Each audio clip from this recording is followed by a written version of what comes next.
Llevamos 3 temporadas enteras con From, buscando símbolos, analizando escenas frame por frame y intentando descifrar algo que parece estar hecho y diseñado para no ser descifrado. Y es que por cada respuesta que nos dan, nos surgen infinidad de teorías y dudas nuevas. Sí, que la pregunta ya no sería solo qué es From o quién es el hombre de amarillo, sino que la pregunta sería la siguiente: ¿y si From no fuera solo una historia de terror? ¿Y si estamos ante una versión moderna de algo mucho más antiguo? Pues hoy te traigo una teoría de horror cósmico, una teoría que quizás muchos ya conocéis y que tiene tantas coincidencias con la historia original que se me hace imposible pasarla por alto. Así que no me lío más y vámonos a Fromville.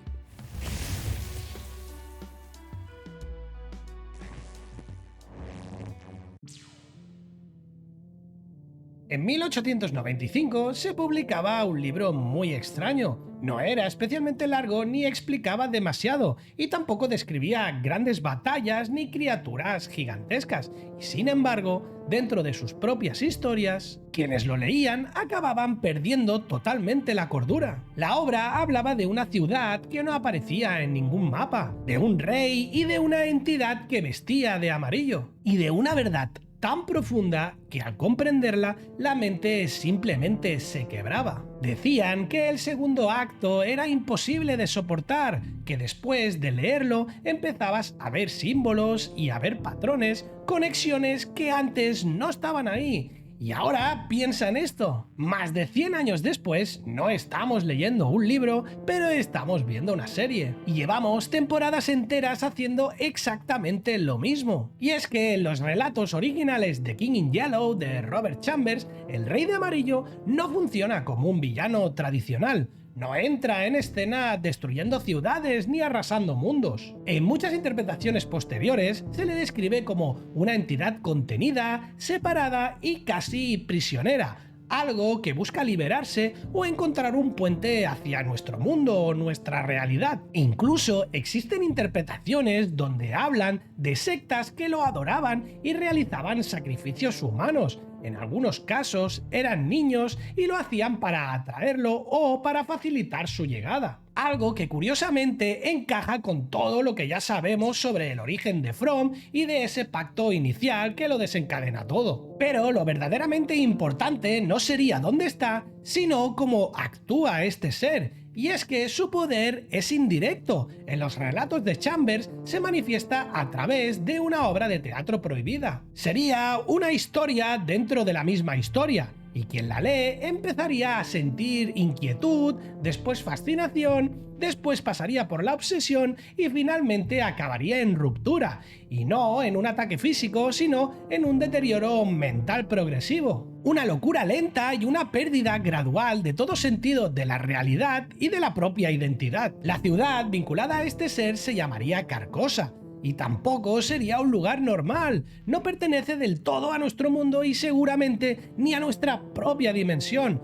No se la encuentra buscando, ni tampoco tiene coordenadas. Un lugar donde las leyes que conocemos se distorsionan, donde el tiempo no es lineal, o al menos no como nosotros lo percibimos. Se llega a Carcosa porque algo o alguien te ha conducido hasta allí, y a estas alturas seguro que ya estáis viendo por dónde voy, ¿verdad? Este rey no siempre ha tenido una forma definida. A veces se le ha descrito como algo imposible de mirar. Otras veces aparece como una figura humana, como un avatar, vestido de amarillo, como una manifestación comprensible de algo que en esencia no es. Pero lo más importante no sería su aspecto, lo más importante serían sus métodos, y es que esta entidad no destruye mundos de golpe ni con violencia, lo que hace es corromperlos desde dentro.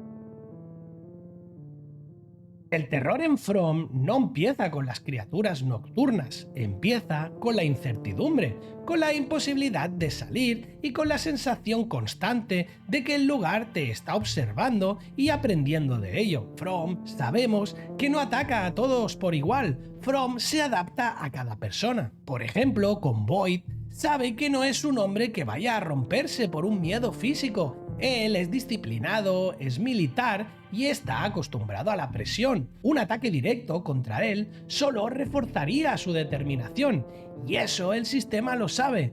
Por eso no lo destruye ni lo mata de golpe, lo desgasta, le quita certezas y le pone decisiones imposibles, le obliga a cargar con las culpas y lo enfrenta a la muerte de su propia esposa y a la pérdida progresiva de su autoridad, a la sensación de que, haga lo que haga, siempre va un paso por detrás. Y es que From nunca ha querido a Void muerto, como sabemos, lo que quiere es a un Void roto. Otro ejemplo claro lo tenemos con Sarah, un personaje que tampoco cae por lo que pueda ver, cae por lo que escucha, voces que le prometen una salida, voces que le dicen que todo tiene un sentido y que si está dispuesta a hacer lo impensable, podrán escapar. Nunca le han atacado físicamente, la han convencido, la aíslan y la llevan poco a poco al extremo hasta el punto en el que matar parece hasta un acto de salvación. Y cuando ya ha cruzado esa línea,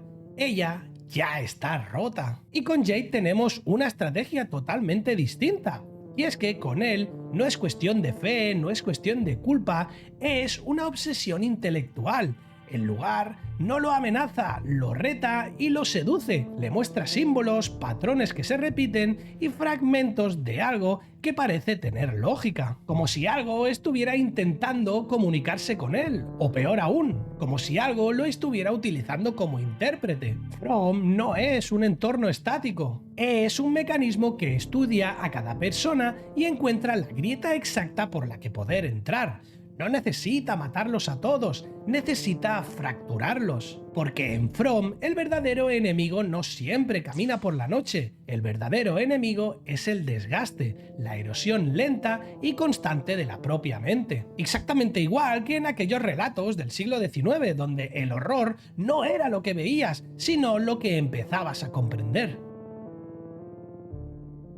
En las historias asociadas al Rey de Amarillo, hay algo constante, un símbolo, el llamado signo amarillo. No sería una arma, ni una criatura, ni tampoco una maldición, sería una señal, una marca que aparece antes de que todo se desmorone. Quien entra en contacto con ese símbolo empieza a notar fisuras en la realidad, empieza a sospechar que el mundo no es lo que parecía, y cuanto más intenta comprenderlo, más se acerca al abismo. El símbolo no impone la locura, la acelera. Funciona como un detonante, como una llave. Y en muchas interpretaciones del mito, el Rey de Amarillo no cruza a nuestro mundo por accidente. Necesita un puente, un acto concreto, un ritual o sacrificios. Y no como un gesto teatral, sino como un mecanismo real de apertura. Como si la realidad necesitara ser forzada desde dentro para que algo pudiera filtrarse. Y ahora piensa en el origen de From. Niños sacrificados, un pacto, un momento fundacional que transformó el lugar en lo que conocemos hoy en día. Esto parece más estructural, porque si hubo un ritual, es porque alguien estaba intentando abrir o conectar con algo. Y lo más inquietante no es que lo intentara, es que funcionara, porque si funcionó, significa que algo respondió a la llamada. Y aquí aparece la idea más incómoda. En estos relatos, no cualquiera podía soportar el contacto con esas fuerzas, con esa entidad, y no cualquiera podía atravesar el umbral, solo quienes tuvieran grietas o ya estuvieran con el alma corrupta. Y ahora observemos otra vez quién entra en From. No son personas en equilibrio, son personas en crisis, relaciones al borde del colapso, culpas no resueltas y traumas abiertos. Eso no parece una selección aleatoria, ¿verdad? Parece más un criterio, como si el lugar no atrapara cuerpos, atrapara almas fracturadas. Porque una mente firme siempre se va a resistir, pero una mente herida será muy manipulable, y si esa entidad necesita grietas para filtrarse, entonces From no es simplemente una trampa, es un filtro, un mecanismo de selección emocional. Un espacio diseñado no para matar inmediatamente, sino para terminar lo que ya estaba empezado. El hombre de amarillo no actúa como las criaturas, no sigue las mismas normas y no parece limitado por el mismo sistema. Él es diferente, es superior, y eso lo cambia todo. Porque si las criaturas son el mecanismo automático del lugar, el hombre de amarillo parece ser otra cosa distinta.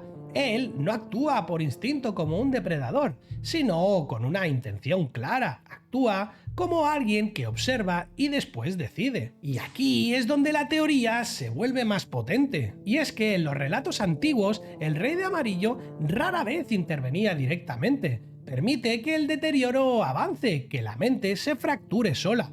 Y solo cuando el segundo acto comenzaba, cuando el punto de retorno estaba cerca, entonces aparecía, no para matar, sino para confirmar ese momento, para marcar que el proceso ya estaba en marcha. Si aplicamos todo esto a From, el momento en el que el hombre de amarillo por fin se muestra no es nada casual. Aparece justo cuando Void ya está desgastado, cuando el sistema ha probado a cada personaje y cuando el equilibrio del pueblo está a punto de romperse. Nunca lo vimos al inicio de la historia. Surge cuando todas las piezas están dispuestas en el tablero. Y eso debe cambiar la lectura que tenemos, porque quizás no es la causa ni la consecuencia. Quizás es la señal de que el proceso ha avanzado lo suficiente y la prueba de que lo que se abrió con aquel pacto ya está listo para el siguiente paso. Y si el rey de amarillo en la literatura representaba una presencia que no necesitaba mostrarse hasta que la mente estuviera preparada para romperse,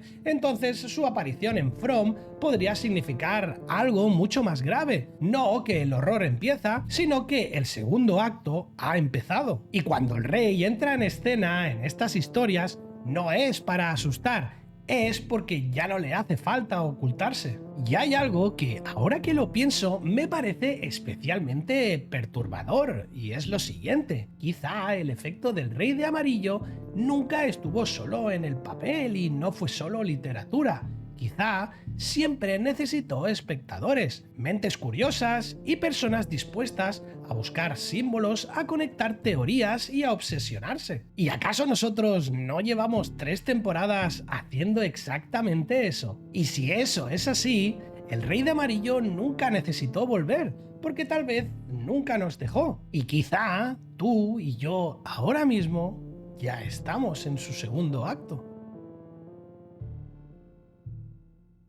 Pues bueno, hasta aquí el vídeo, espero que os haya gustado. Dejadme saber en los comentarios si teníais idea de esta teoría, de lo que podía ser, si creéis posible o no. Yo la verdad es que es una de las grandes teorías que tengo, que no va tan dirigida a lo que es la serie o lo que pasa en la serie, sino más a que estaría adaptada pues a esa historia que ya se habría contado.